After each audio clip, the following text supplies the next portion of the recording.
Dumelang Sanbonani. Hello, South Africa. Welcome to Expressions. This is definitely the place for you to air your views. I'm your host, Jacqueline Mapala, and I'm flying solo tonight because my co-host Mkolisi is not feeling well, but we wish him a speedy recovery, and I know he will be back in no time. Well, all things are back to normal. Elections are over, and Expressions is back to its half-an-hour slot, followed by your favorite investigative show called Cutting Edge. So make sure you stay tuned. Now, the ANC, with just over 10 million votes, came out victorious in the 2019 elections. Now, the ruling party secured 230 seats and lost 19 seats in parliament. The DA also lost 5 seats, having have won 84 seats in 2019 elections compared to the 89 seats they won in 2014.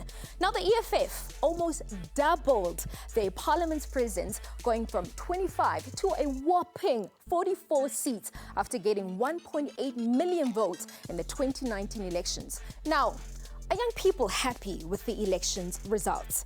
And will young people be appointed as cabinet ministers in the new administration? Now, that is our poll question tonight. Now, before we discuss this issue, let's find out what you as a young person had to say about this. Take a look at this. Hello, Sanbonani. My name is Sibiana Watemba and I'm your street journal for the day. Sivotile, ama results aphumile and sizothola namhlanje ukuthi abantu bazizwa kanjani ngama results. Why was the youth turn up so low? Ngijabulile ngama results because ANC is still the ruling party like South Africa, so I think we're expecting more changes. I was not happy with the results because ANC have been in charge and they've made a little change, but not the change that we want. Did you vote? Yes, I did. Angiboni inkinga because vele ANC abantu abaningi dala bayithanda. But for me na as a youth angifili ngathi iyasenzela lezi zinto esizidingayo because ngisayibona youth eningi yenzani ayinamsebenzi and basahleli emakhaya. I feel excited and I'm grateful that my vote counted. It made a difference within the country of South Africa. I feel that the youth has lesser knowledge about the voting elections, and besides, I feel like the voting parties are not paying more attention into the youth. They're mainly focusing on their needs, which is elders. I'm not really happy about the results because I feel like I've seen this before. It has happened before. Always ANC wins. I'm not saying that I'm against ANC, but I'm just saying ANC wins, and then they promise people a lot of things that don't really happen. And in terms of job creation, there's a lot of people that are still unemployed. I don't think that's gonna change anytime soon. We need positive changes, you understand? Yeah, positive changes. We should encourage the youth to vote more, you understand? Because they also have they have a say, you understand? The youth that didn't show up don't want change. That's why they didn't vote. The youth that did vote, they're the ones that want change. So that's all I can say.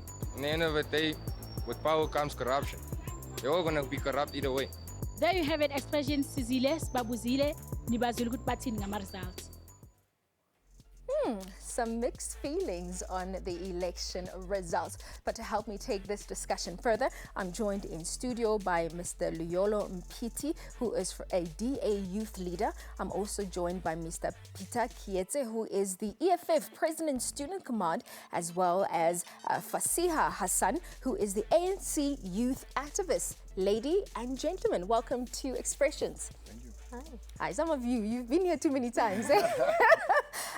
But I think let me start with you, Fasiha. I mean, young people feel that the ANC has sort of made little impact as much as you have a whopping number of parliamentary seats. They still feel like you have not really made a lot of impact in terms of some of the issues that they're facing. Let me start by posing the poll question to you. Will we see young people appointed to cabinet positions? Look, I think we're going to see young people taking up more and more important positions. One of the problems that we had in the past is that there weren't enough young people actually who were getting elected into parliament. And this is the first time that we're seeing young people like myself and others entering into the space. So I think we are going to see a huge change. I can't obviously speak to cabinet. I mean, that's the president's prerogative. But I do think that as young people, we have a much larger footprint than we've ever had before. And I think it's also more about substantive change, right? So even if you have a cabinet minister who's young, if they're tokenized and aren't able to actually bring about change, does it really then make a difference? So what I really want to challenge is this idea of just having young people in the space versus actually changing things in the better for young people. Yeah, I mean, and I guess maybe the question would be, is it possible for older people to address and understand some of the challenges that young people are sort of facing? Peter, I mean, from the EFF, you almost double your parliamentary seats. Do you feel that this is a sign of confidence from young people saying that they feel that you are the right party to address and I guess maybe meet some of the challenges that they're facing? Well, I think we are humbled by the support that young people continue to show the EFF, and I think even the polls, they suggest that they can attest to that. And when we look at the votes we continue to get in the institutions of higher learning, it further confirms through what we have been saying that the EFF attracts the youth. And you look at how ordinarily, how results came in the results center. Firstly, it's those village results that trickle in there. And the EFF is not doing quite well. And we ask ourselves question to say, okay, here are different constituencies. EFF is performing much better on a literate society, those who can read and write and understand. That's why we do quite well in cities and metros and institutions of higher learning. The only way the EFF can take government is when we can decrease the high level of illiteracy in the country. Once people are learned, the EFF will take government. And by the way, we're not that happy because I think 12% would have done justice, but we take 10%, we can work with it because we know young people, they are aware that when you voted for the EFF, you have invested your vote. Your vote is worth it. I mean, we have seen back then in the previous 5th Parliament, when we have resuscitated the impact and the importance of the Public Protector's Office, where we have removed the criminal syndicate of the Guptas in the country. I mean, everyone who votes the EFF, they know their vote is worth it, and it's not just going to be wasted like that. Yeah.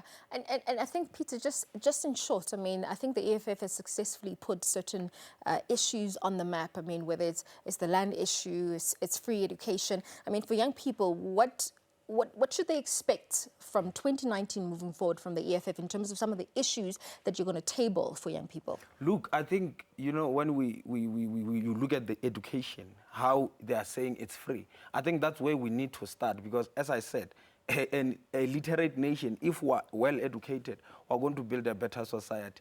If we take care of that and we make sure that this NSFAS thing is not something that it is in the current form because it's problematic, our people continue to experience a lot of problems. I think that's where we need to start, and in making sure that also the curriculum of our education is well looked into. I think the young people who are going to Parliament must, you know, propose very cogent measures on how we're going to deal with the curriculum of our education in this country.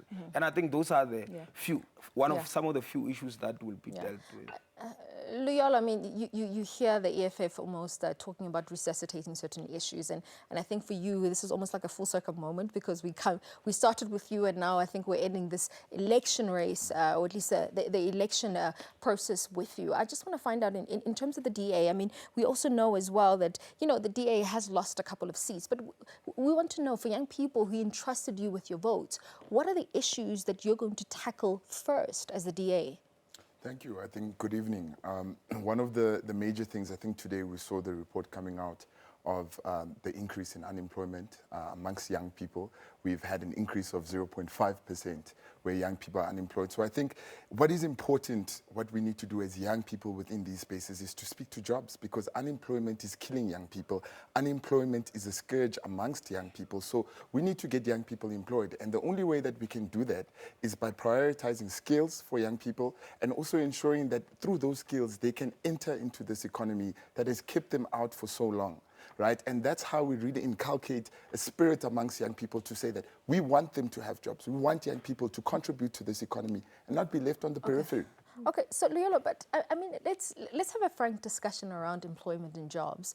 I mean, as much as we know that government is still the biggest employer, we also know that in terms of job creation, small business is most important. Are we encouraging that entrepreneurial spirit among young people? You know, I mean, as much as we're talking about skills, but are we talking about the kind of skills where you're going to school and getting a degree? Or are we saying that we're going to make sure that you're competitive so that you can be part of the fourth industrial revolution? I mean, maybe, Leola, you can sort of give your take on that. Well, I think what we know about South Africa is that SMMEs and small business in this country are the biggest contributors to our GDP. So what we need to be doing, this is why a while back the DA presented the Jobs Act. And what we say in the Jobs Act is that if we want to encourage the economic activity of this country, we need to support SMMEs. How do we support them? We make sure that they have the requisite funding so that they can be able to support their businesses, but we also give them incentives so that they are able to employ people and make sure that people are involved in this economy. So I think what we need to be looking at is how do we, increase economic activity and make general South Africans who are not part of this economy part of it. And we need to start by supporting SMMEs, looking at ICT rollout, but most importantly, rolling out skills development programs for young people in this country to find jobs. Yeah, so I mean, you as a young person, hey, you kind of have to decide on these things. I mean, are you happy with the election results? Do you feel as a young people that you will be represented in cabinet, and do you feel that the cabinet will be representing or at least addressing some of the issues that you're facing or the challenges that you're facing? I mean, it's up to you to decide. You're watching Expressions. We'll be back right after this. Stay with us.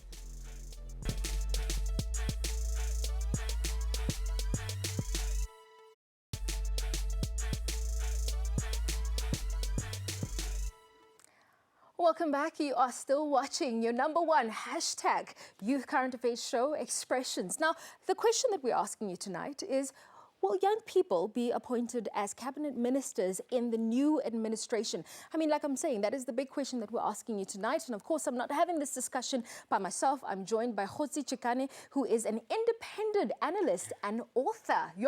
So many titles. All the titles. All the things. Welcome to Expressions. No, thanks for having me. Welcome to Expressions. Look, I think, Khotsi, let me start with this. I mean, what is the feeling on the ground? I mean, we saw an insert there where there seems to be a little bit of mixed feelings around how young people feel about the election results. But I mean, how are young people overall in South Africa feeling about these election results? Yeah, so hesitating to be a spokesperson for all young people, but South Africa is going through a very interesting time right now. The idea that for whatever reason, people don't like talking about it, but we're slowly creating what I would describe as a lost generation of young people.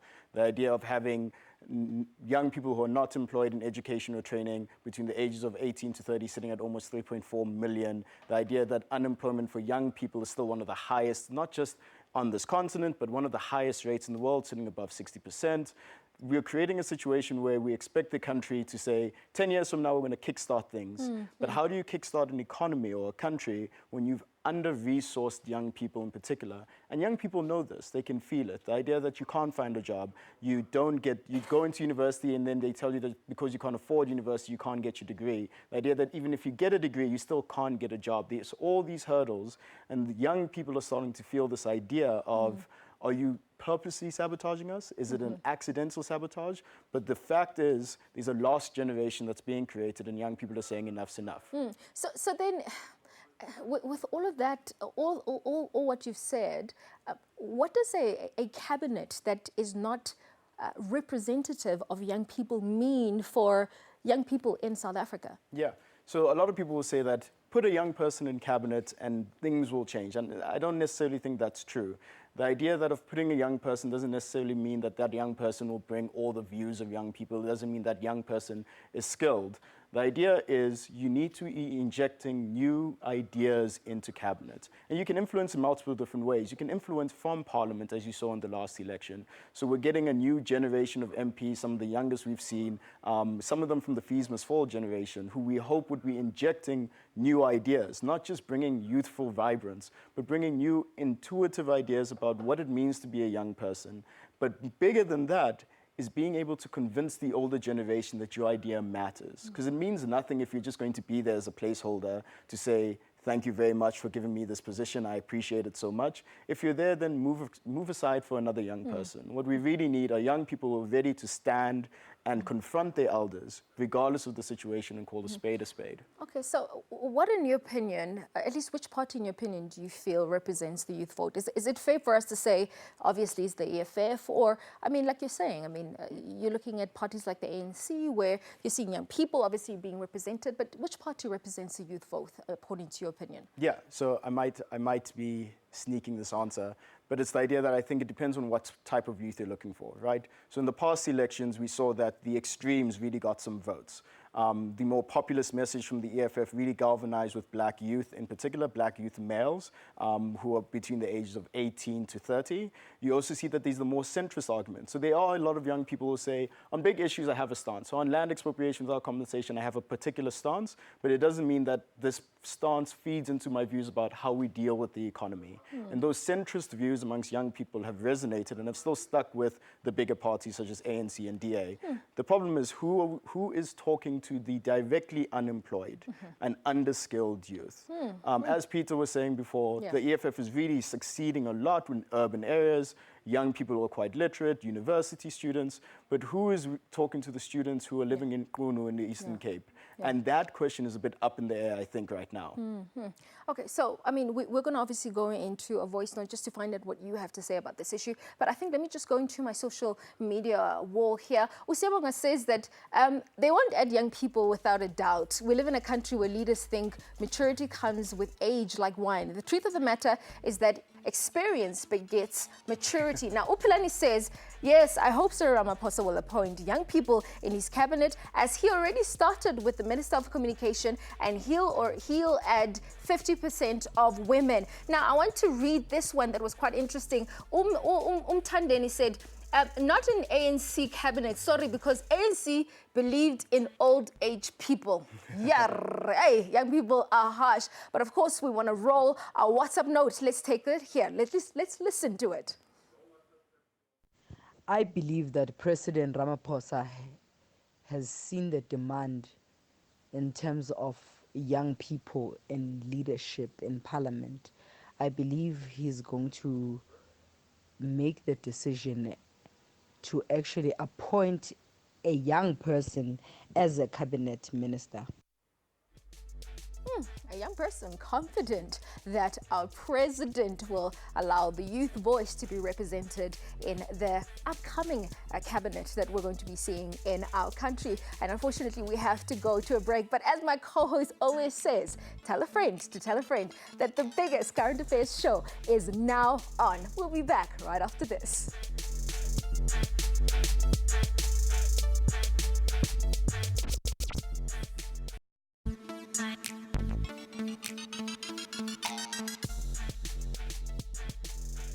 Welcome back. You are watching Expressions here on SABC1. We are your #1 youth current affairs show. Now, tonight we are speaking about, the aftermath of the elections. And of course, the most important question that we're asking you as our poll question is, will young people be appointed as cabinet ministers in the new administration? Now, I'm still with my panelist, and unfortunately we have run out of time, but I think I'm going to give you an opportunity just to wrap things up and close up this very important conversation that we're having. I mean, there's so many young people who did go out and vote, and they wanted their voices to be heard, and I think as a closing, I just want to find out from you, and I think from you, Fasia, the fact that you are part of the ANC, the fact that you also champion the Fees Must Fall campaign, will that be something that is important to you as you are in the legislature, or will you be focusing on different issues? Look, the issue of education is fundamentally important, and the next step of rolling out free education, which is already in the pipeline. But I think one of the bigger issues that I would like to focus on in the ANC in particular is going to be focusing on is around youth unemployment and support for youth entrepreneurs. So that means financing. It also means actually removing a lot of the red tape. But it's also a question of capacity building. So giving young people the skills that are necessary to be able to actually run a business.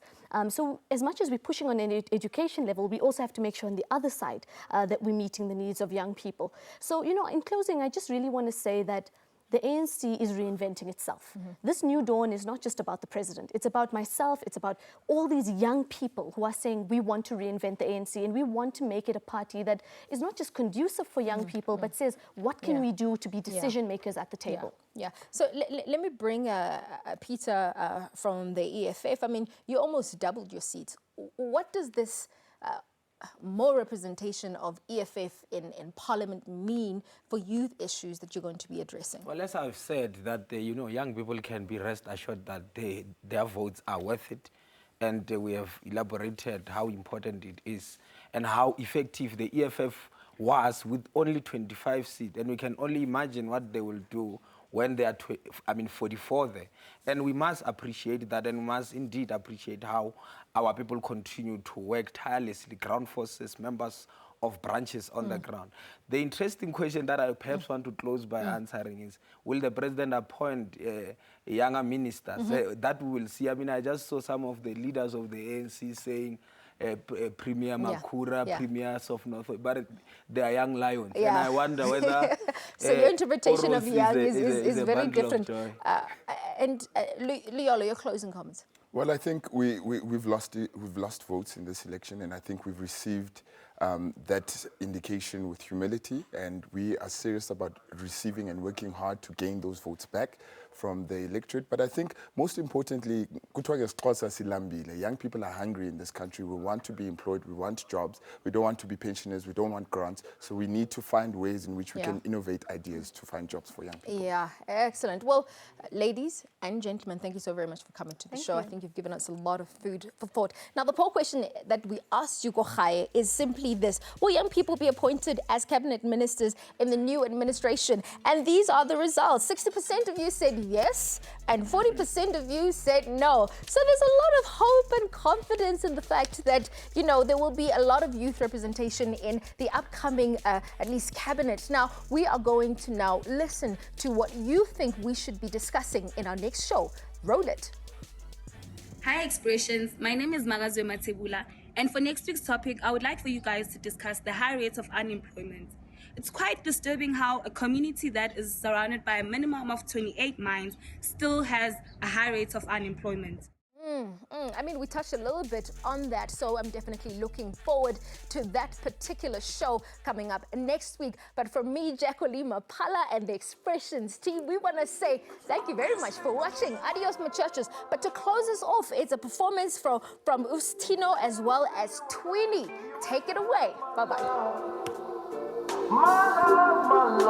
I really think I'm losing my love, my love. Instead of losing you, I'd rather give you my love, my love.